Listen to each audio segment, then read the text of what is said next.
Você já compartilhou algo pessoal e se arrependeu depois? Talvez você tenha se perguntado se deveria ter guardado aquele segredo só para você. No vídeo de hoje vamos falar sobre 10 coisas que você deve manter em segredo, analisados sob a lupa da filosofia estoica. E dessa vez, estarei compartilhando em certos momentos algumas experiências sobre como essa filosofia mudou minha vida e como ela pode transformar a sua. Os estoicos como Sêneca, Epicteto e Marco Aurélio ressaltavam que a verdadeira sabedoria vem de dentro e que devemos ser cuidadosos com o que compartilhamos. Te apresento as 10 coisas que você deve manter em segredo. 1. Desejos e ambições. Os estoicos aconselhavam manter o controle do que falamos.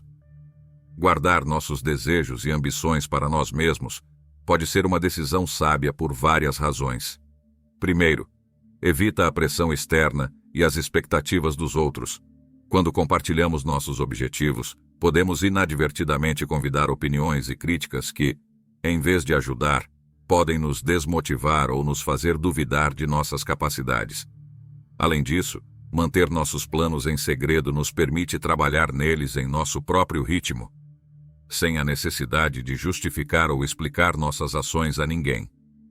Isso nos dá a liberdade de ajustar nossos objetivos conforme necessário, sem a preocupação de parecer inconstantes ou indecisos.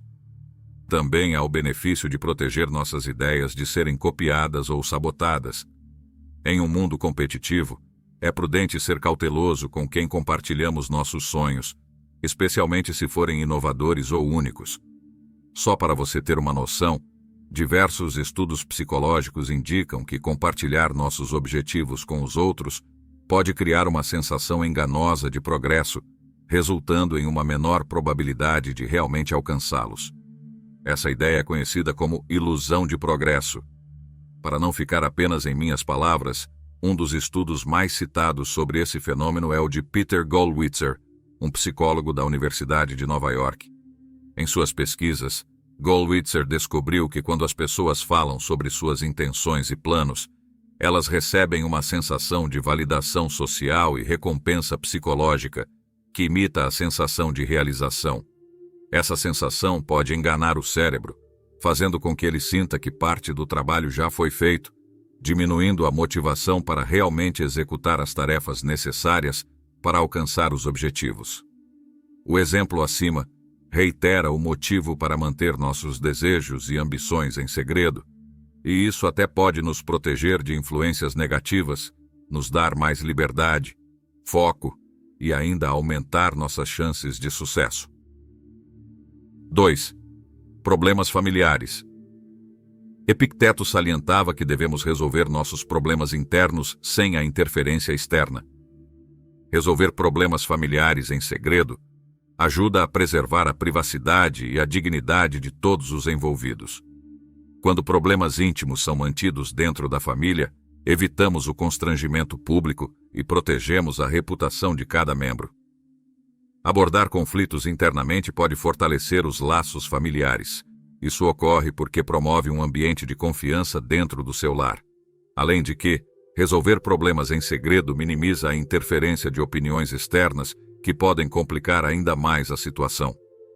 Amigos e conhecidos, embora bem intencionados, podem não entender completamente a dinâmica familiar e acabar agravando o conflito. Não significa que você não pode comentar ou desabafar com ninguém, mas se você conseguir manter os problemas dentro do seio familiar, vai permitir que o foco seja a resolução do conflito e não o drama que pode se desenrolar quando questões pessoais se tornam públicas. Isso cria um ambiente mais tranquilo e racional para encontrar soluções. E ao sanar essas situações de forma privada, pode ser uma oportunidade de crescimento e aprendizado para todos.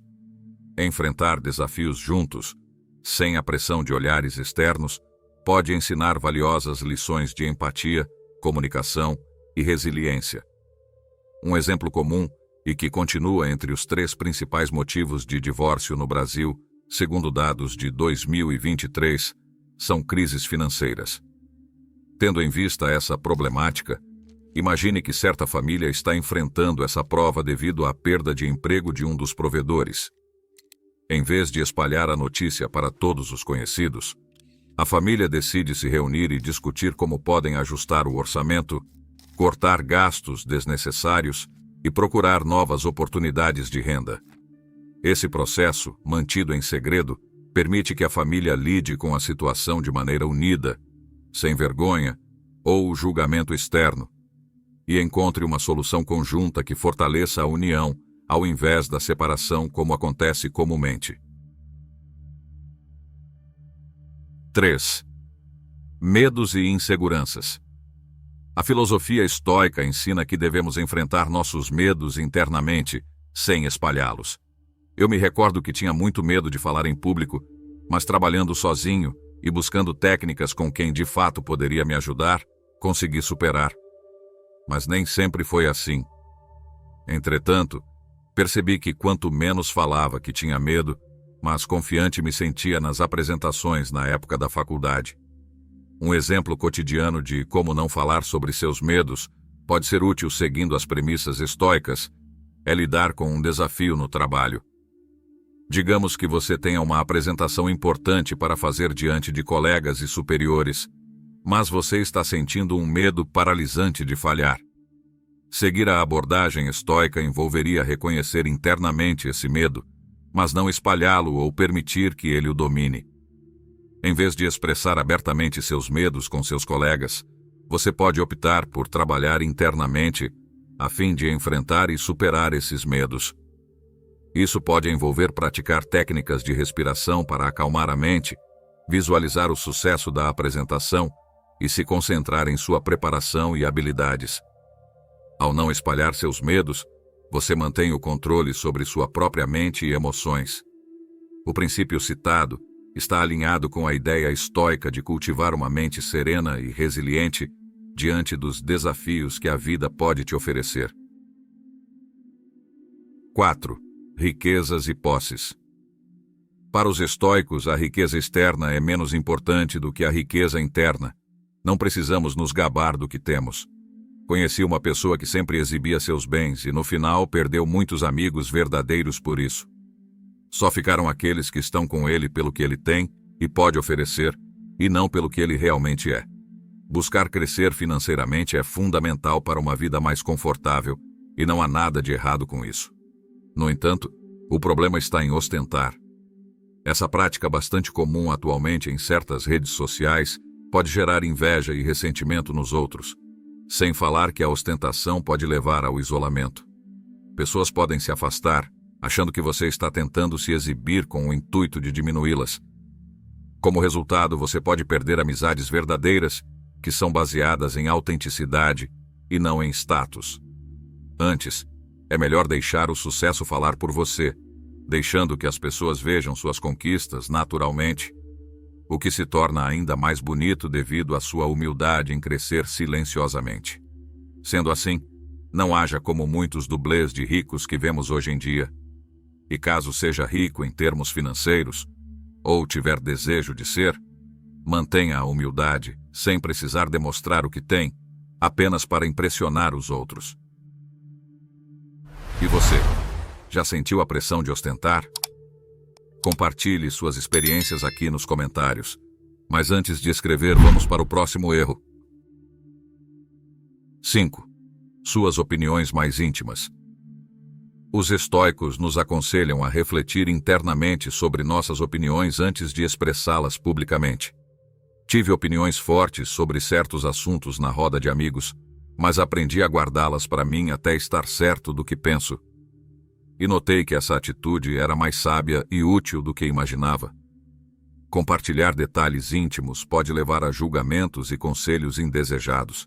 Por exemplo, se um parceiro compartilha suas dificuldades sexuais com amigos, esses amigos podem emitir opiniões ou conselhos que não são úteis e que podem causar constrangimento. Cada relacionamento é único, e as soluções para os problemas íntimos devem ser encontradas dentro do casal. Expor a vida íntima a opiniões externas pode complicar a situação e causar desconforto. 6. Planos futuros. Marco Aurélio nos lembra que devemos focar no presente. Se você compartilha seus planos, abre espaço para críticas e interferências. Eu lembro de quando planejei lançar meu primeiro canal no YouTube e compartilhei com algumas pessoas mesmo sendo próximas. A maioria delas me deram opiniões que poderiam deixar qualquer um inseguro, mesmo eu tendo autoridade, conhecimento sobre o assunto e ter lido diversos livros a respeito, desde 2012. Contudo, decidi manter meu posicionamento e acreditar em mim mesmo e em poucos que me apoiaram, nos quais agradeço profundamente. No fundo, eu sabia que os ensinamentos aqui mencionados poderiam ajudar outras pessoas, da mesma forma que o conhecimento dessas lições milenares me ajudou a ter uma vida melhor em vários aspectos. Se analisarmos o contexto do meu próprio caso, sob a ótica das instruções estoicas, especificamente de Aurélio, ao enfatizar que devemos vigiar nas palavras, vemos o quão importante tal lição é para a vida. 7. Religião e espiritualidade. A espiritualidade é uma jornada pessoal, e compartilhar demais pode levar a mal-entendidos. Minha jornada espiritual foi muito íntima, e compartilhá-la com as pessoas certas fez toda a diferença. A espiritualidade é uma busca pessoal por significado, conexão e entendimento. Quando compartilhamos nossas experiências espirituais com pessoas que não compartilham do mesmo respeito ou compreensão, corremos o risco de trivializar ou distorcer nossas crenças. Isso pode levar a mal-entendidos ou a uma percepção superficial da nossa jornada espiritual. E é exatamente por isso que saliento: escolher cuidadosamente com quem e onde compartilhar sua vida espiritual ajuda a criar espaços seguros e respeitosos para discussões relevantes. Essas conversas podem ser incrivelmente enriquecedoras quando realizadas em lugares onde há respeito mútuo e uma compreensão compartilhada. Colocando isso em prática, facilita até na hora de você saber quando abordar alguém para falar sobre o assunto em questão.